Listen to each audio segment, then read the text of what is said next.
कायमचा संपना, कायमचा संपना, कायमचा संपना.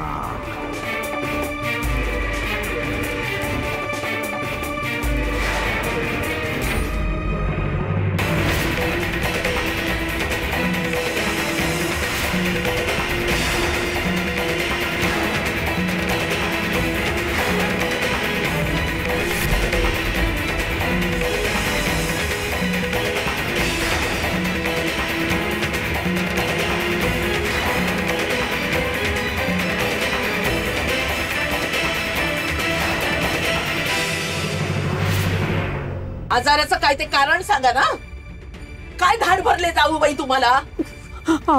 मी जरा काय आजारी पडले तर तुम्ही सुद्धा माझी बरोबरी करायला लागलात. लगेच आजारी पडला तुम्ही पण. अहो तसं नाही हो, म्हणजे ना मी जरा उभं राहिले ना की मला असं गरगरतंय. ऐकू काही बोलू नका जाऊ बाई. मी तुम्हाला पूर्ण ओळखते. कुणाला शेंड्या लावताय. अहो असं काय करताय वहिनी. वच्छित सगळं करते ना, आणि आता इतकी वर्ष तीच तर करत आली आहे.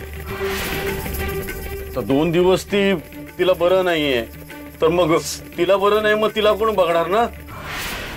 ही सकू तर काय तुम्हाला बघते, म्हणूनच मी माझ्या बायकोची सेवा करतोय. भाऊजी काय बोलताय याच्यावर तुमचा तरी विश्वास बसतोय का. कामचोरात सगळे कामचोर, एक जात कामचोर. सासूबाई हळू झाला ना. रमाई अगं तुला किती धाप लागली. तू आधी शांत हो आधी. अहो बघा, जीव तरी बघा या पोरीचा. किती लहान आहे ती. कामाचा किती रागाला उपासणार एकटीच.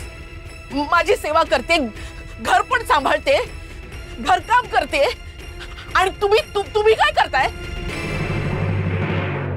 या क्षणापासून तुम्ही परत कामाला सुरुवात करायची.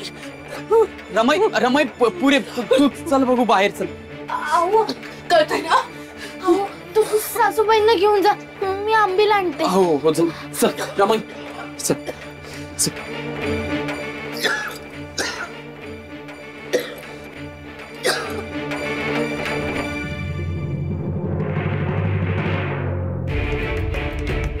बघितलंस काका, येणाऱ्या वादळाची चाहूलही. महाभयानक, भयंकर, स्फोटक आहे तिकडी.